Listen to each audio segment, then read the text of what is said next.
मोदी जी जय हिंद। हम आपका साथ कभी नहीं छोड़ेंगे।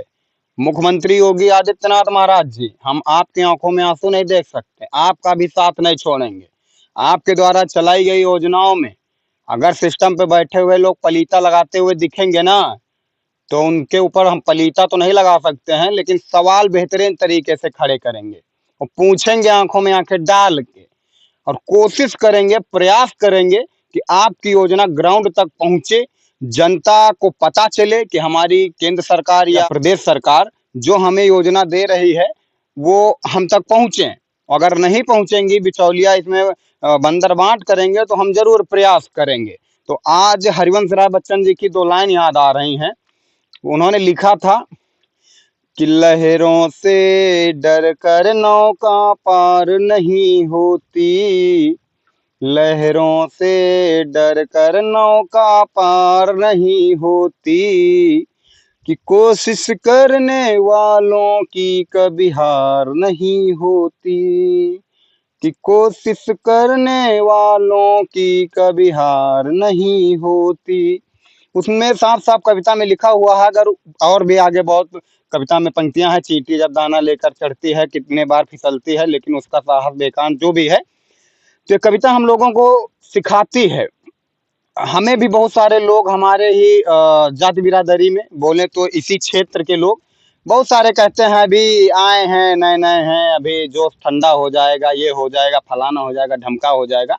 तो उन लोगों को बताना चाहते हैं कि केवल क्षेत्र में जाके समस्याओं के लिए अंकित सिंह आवाज नहीं उठाते, अपनी भी ग्राम पंचायत में गलत होता है तो उसका भी उजागर करने के लिए बाहर से लोगों को आ करके उसकी रिपोर्टिंग करने की जरूरत भी नहीं पड़ती। मैं खुद करता हूँ गांव में भी। ऐसा नहीं प्रधान जी से मेरी कोई जाति दुश्मनी है। आज यहाँ पर सफाई नहीं हुई है, खैर कोई बात नहीं, और भी तालों में सफाई हो रही है। इसमें सफाई नहीं हो पाई क्योंकि समय नहीं था। समय इसलिए नहीं था कि हमारा टारगेट था इतनी गर्मी में पहले पानी भरा जाए, सफाई तो खैर फिर हो जाएगी, जब अभी बारिश होगी, ठंडी पड़ेगी, तो उसमें सफाई प्रधान जी से उम्मीद है कर देंगे।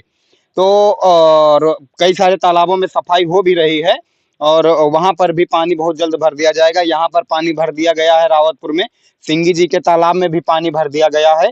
नहर के बगल के तालाब की पूर्ण रूप से जिस दिन वीडियो बनाई गई है उसी दिन से ताबड़तोड़ अंदाज में सफाई हो रही है। और गांव के पास में जो तालाब है वहां पर भी प्रयास रहेगा पानी जरूर भरा जाए, जिससे जीव जंतु, मवेशी, जानवर और इंसानों को जो गर्मी से इतनी दिक्कत हो रही है तो उससे बचा जाए। तो हमने प्रयास किया खटाखट खटाखट खटाखट, और बदलाव दिखा फटाफट फटाफट फटाफट। तो विनती है समाज के लोगों से कि आवाज उठाइए आप खटाखट खटाखट, समस्याओं के लिए, समस्या के समाधान के लिए आवाज उठाइए खटाखट खटाखट। तो निश्चित तौर पे बदलाव होगा फटाफट फटाफट। आवाज उठाओगे नहीं तो बदलाव कहाँ से होगा। तो मेरा मकसद यहाँ पर देख लीजिए, आज बढ़िया सा बैठे हैं, खैर जितनी भी थकावट थी दूर हो गई है। पानी देखिए, इसी तालाब में मैं बैठा था दिन भर। आज खुशी की बात है, वीडियो साहब जी को बहुत बहुत धन्यवाद है कि उन्होंने बात जैसे हमने उन तक पहुंचाई, उनको जैसे जानकारी मिली उन्होंने तुरंत एक्शन लेते हुए तालाबों में रावतपुर के पानी भरवा दिया। और आज भी मुलाकात हुई तो उन्होंने कहा कि आपकी ग्राम पंचायत के तालाबों में पानी हमेशा रहेगा। तो बहुत बहुत धन्यवाद। जय हिंद सर, आपको हम बस जय हिंद ही बोल सकते हैं। और ये समस्या केवल अंकित सिंह की नहीं थी, ये समस्या बहुत बेजुबान जीवों की थी, बहुत गौ माताओं की थी, बहुत सारे लोगों की थी। वो समस्या आज यहाँ पर खत्म हुई। जब मैं वीडियो बनाया था तो बहुत सारे लोग हमसे एक सवाल किए थे। उनका कहना था कि आप अकेले बैठे हो, जिस गांव के लिए आप लड़ रहे हो उस गांव के क्या 10 लोग वहां पर नहीं बैठ सकते थे। तो उन लोगों को बताना चाहते हैं कि ये हमारे गांव का मैटर है, और गांव में हम नहीं चाहते हैं कि हमारी वजह से कुछ लोगों को टारगेट बना के उनको डिस्टर्ब किया जाए। और नहीं तो अगर हम ये चाहते कि इस तालाब में मेरे गांव के 150 लोग बैठे, तो 150 लोग यहाँ पर मिलते बैठे हुए, 150 मिलते हैं। लेकिन कई सारे लोगों का फोन भी आया कि मैं आ रहा हूँ, मैंने मना किया, मैंने ग्रुप में मैसेज किया यहाँ किसी को आने की जरूरत नहीं है। नवयुवक भाइयों ने फोन किया मैं आ रहा हूँ, मैंने मना किया यहाँ नहीं आने की जरूरत है। मैं खुद हूं ना अभी लड़ने के लिए। आप लोगों की क्या जरूरत अभी है? आपका भी लड़का, आपका बेटा, आपका भाई अभी खुद लड़के, ये सारी चीजें तो नॉर्मल है। इसके लिए अगर आप लोगों को धूप में बैठाना पड़ जाए तो हमारा होना फिर क्या मतलब बनता है? तो आप लोग अपने घर में रहिए, आपकी सुविधाओं के लिए हम जरूर आवाज उठाएंगे, लड़ेंगे। तो तालाब में पानी देख करके आप लोगों को कैसा लग रहा? तो ये मेरी लड़ाई केवल रावतपुर में नहीं है। मैं तो चाहता हूं कि हर ग्राम पंचायत का नवयुवक अपनी अपनी ग्राम पंचायतों में आवाज उठाए, अपनी अपनी ग्राम पंचायतों में इस तरीके की सुविधाएं जो हमारी भारत सरकार चालू करी थी 24 अप्रैल 2022 को भारत सरकार के द्वारा ग्रामीण विकास मंत्रालय से एक योजना आई थी। उसका नाम था अमृत सरोवर योजना। आइए चलते रहें और बताते हैं। उसका नाम था अमृत सरोवर योजना।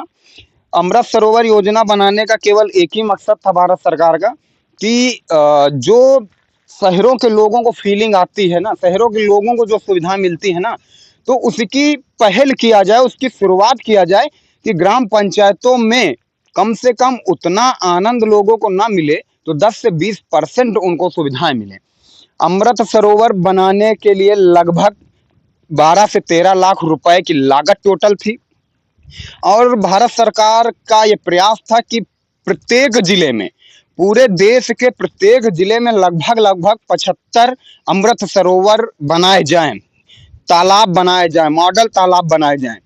तो 75, जब एक जिले में 75 अमृत सरोवर बनाए जाएंगे तो पूरे देश में लगभग लगभग 50,000 अमृत सरोवर बनाना था। अब आप लोग 50,000 इंटू 12 से 13 लाख रुपए कर लीजिए, जिसमें ये था कि तालाब बने, तालाब में चारों तरफ देखिए उधर बैठने की व्यवस्थाएं बनाई गई है ना, उधर आइए दिखाते हैं आप लोगों को। इधर इधर से तो खैर कांटा लगे हैं यहाँ पे, लेकिन आइए दिखा देंगे, नहीं बैठेंगे तो। ये देखिए बैठने के लिए यहाँ पर कुर्सियां बनाई गई थी, यहाँ पर वृक्षारोपण करने की व्यवस्था थी, यहाँ पर फूलों के पौधे लगाए जाते, यहाँ पर स्टैंडर्ड गेट लगाया जाता, जो वहाँ पर एक गेट ही भाग गया है, बताइए, मॉडल तालाब का एक गेट भाग गया है।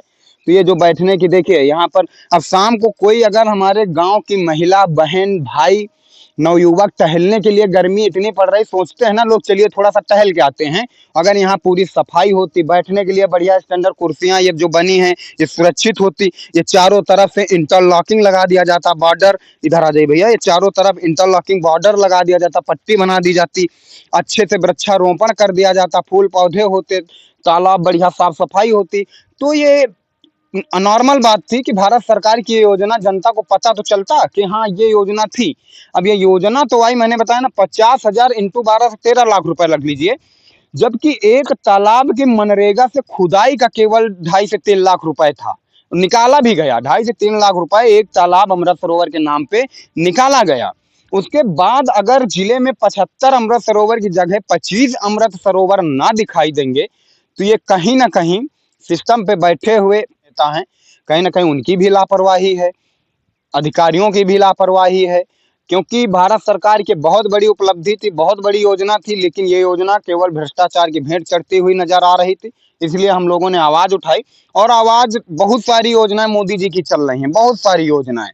अगर उतनी योजना ग्राउंड पे उतर जाती तो मुझे लगता है 450 प्लस सीटें मोदी जी की आज होती। जो 240 आई है ना, कहते हैं कि उत्तर प्रदेश और प्रधानमंत्री को ही चुन के भेजता है, अगर उत्तर प्रदेश ने जिसको ठान लिया वही प्रधानमंत्री बनता है। जब अमृत सरोवर की पूरे देश में चर्चा हो रही थी तब भी उत्तर प्रदेश ने टॉप 1 मारा था। उत्तर प्रदेश के रामपुर में भी पहला ही पूरे देश का अमृत सरोवर बन गया था। तो उत्तर प्रदेश का बहुत बड़ा देश में रोल है, उत्तर प्रदेश बहुत कुछ डिसाइड करता है।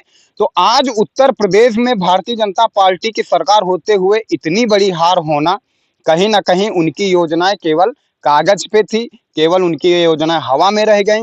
दोनों नेताओं ने बहुत प्रयास किया, डबल इंजन की सरकार ने बहुत प्रयास किया, लेकिन नीचे के सिस्टम की लापरवाही की वजह से आज जनता को ये सुविधा नहीं मिली, जिसकी वजह से आज जनता ने इतना बड़ा खेल मोदी जी के साथ खेला। जनता बहुत चाहती है मोदी जी को, लेकिन उनकी योजना तो ग्राउंड पे पहुंचाया जाए ना। तो मैं बात कर रहा था अमृत सरोवर की। तो अमृत सरोवर में 12 से 13 लाख रुपए लगभग आए थे बनने के लिए, तो 3-3.5 लाख रुपए खुदाई के नाम पे निकाले गए। जिले में 75 अमृत सरोवर बनाना था, लेकिन आज कम से कम मैं विनती करना चाहता हूं, जो भी 15-16 ब्लॉक है उन्नाव जिला में, कम से कम एक ब्लॉक में 3 अमृत सरोवर तो कम से कम होना चाहिए ना। 3 अमृत सरोवर, बना दीजिए। और जो गांव में 4-4 5-5 तालाबों की खुदाई होती है, तो नेताओं से भी विनती है, बीडीओ साहब जी से भी विनती है, और सबसे ज्यादा सेक्रेटरी महोदय जी से विनती है। क्योंकि एक सचिव अगर चाहेगा तो उसके पास केवल 4 से 5 ग्राम पंचायतें होती हैं, तो वो मेंटेन कर सकता है। बीडीओ के पास पूरी ब्लॉक होती हैं, जैसे सुमेरपुर में बीडीओ साहब के पास 2-2 3-3 ब्लॉक हैं, तो वो इतनी छोटी-छोटी चीजों के कमियों को वो नहीं देख सकते। लेकिन सेक्रेटरी साहब के पास पूरा ब्लॉक नहीं है, सेक्रेटरी साहब के पास 4 से 5 ग्राम पंचायतें हैं। एडीओ साहब जी को मेहनत करनी होगी, तब जाकर के सरकार की सुविधाएं ग्राउंड पे पहुंचेंगी और ग्राउंड की जनता को सरकार पे भरोसा होगा। तो सरकार के द्वारा चलाई गई योजनाएं धरातल तक नहीं पहुंचेंगी। तो मैंने अभी हरिवंश राय बच्चन की एक आपको सुनाया था कविता, लहरों से डरकर नौका पार नहीं होती, कोशिश करने वालों की कभी हार नहीं होती। एक चींटी दाना लेकर जब पहाड़ पे चढ़ती है, कई बार गिरती है लेकिन अंत में पार कर जाती है। तो मैं नवयुवक भाइयों से सभी ग्राम पंचायतों के कहना चाहता हूं कि आइए न मिल करके एक शुरुआत किया जाए और सरकार की आई हुई योजनाओं को ग्राउंड तक लाने में अपना प्रयास किया जाए। और ये भी हमारा लोगों का बहुत बड़ा योगदान होगा, क्योंकि कहा जाता है कि पान खा करके अगर सही जगह पे आप थूक भी नहीं रहे हैं तो ये भी आप देश पर एहसान कर रहे हैं। और हम लोग अगर भ्रष्टाचार करने वाले लोगों की आंखों में आंखें डाल के लड़ रहे हैं, सवाल कर रहे हैं, तो ये भी कहीं ना कहीं हमारा देश में, देश के हित में काम है। तो आइए न मिल करके करते हैं।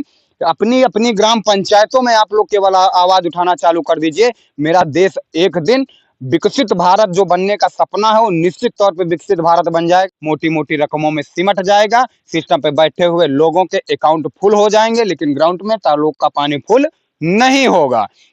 तो सभी से विनती है, आइए पहल करते हैं, शुरुआत करते हैं, तालाबों को मॉडल तालाब बनवाने में अपना प्रयास करते हैं। विनती है आप सिस्टम से कि धीरे धीरे अपना समय निकालिए, तालाबों की जांच करिए। जो दीदी का तलिया का नाम का तालाब है, यहाँ पर सही से गेट लगाया जाए, और गेट लगाने के बाद तालाब के चारों तरफ कम से कम एंगल लगा करके तारों का बाउंड्रेशन कराया जाए।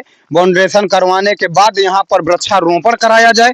वृक्षारोपण के बाद यहाँ की सफाई होना चाहिए, जिससे गांव की जनता अगर शाम को टहलने के लिए आती है, या गांव की बहन बेटियां शाम को टहलने के लिए आती हैं, तो उनको एक मॉडल तालाब यहाँ पर दिखना चाहिए।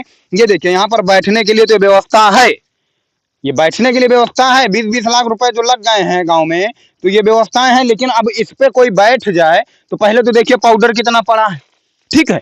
पाउडर के बाद अगर यहाँ बैठ जाओ तो पता नहीं नीचे तक अजगर ही निकाला है।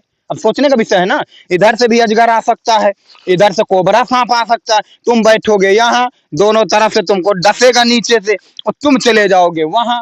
तो इसको रोका जाए और गांव के लिए, गांव को विकसित बनाया जाए। जब तक गांव विकसित नहीं होगा तब तक भारत देश विकसित नहीं होगा। मोदी जी चाहे जितना प्रयास कर लें, योगी जी चाहे जितना प्रयास कर लें, लेकिन जब तक देश के गांव की कायाकल्प नहीं बदलेंगी, जब तक गांव की दशा दिशा नहीं बदलेगी, तब तक भारत देश का दशा दिशा कभी नहीं बदल सकता। आज सोचिए, अगर ये चारों तरफ से सफाई हुई होती, अंदर सफाई हुई होती, यहाँ पर पानी भरा जाता तो कितना अच्छा लग रहा था। यहाँ पे खड़े होने के बाद आप लोग समझ रहे हैं, जब हवा चल रही है ना तो ठंडी ठंडी हवा लग रही है। तो गाँव से लोग आ सकते हैं, यहाँ पर 10 मिनट बैठ सकते हैं, उनके रिलेशन के लोग आएंगे और यहाँ पर बैठेंगे, तो वो कहीं जाएंगे तो यहाँ के ग्राम प्रधान का ही नाम होगा, मेरा नाम नहीं होगा। रावतपुर के ग्राम प्रधान का नाम होगा कि मैं रावतपुर गया था, वहां पे प्रधान के द्वारा इतना बढ़िया मॉडल तालाब बनाया गया है कि बढ़िया व्यवस्था। शाम को चले जाओ, पूरा लखनऊ के यूपी दर्शन पार्क की फीलिंग आना चालू हो जाती है। लेकिन ये तब होगा जब हम लोग मिल करके प्रयास करेंगे। तो आइए न मिल के प्रयास किया जाए।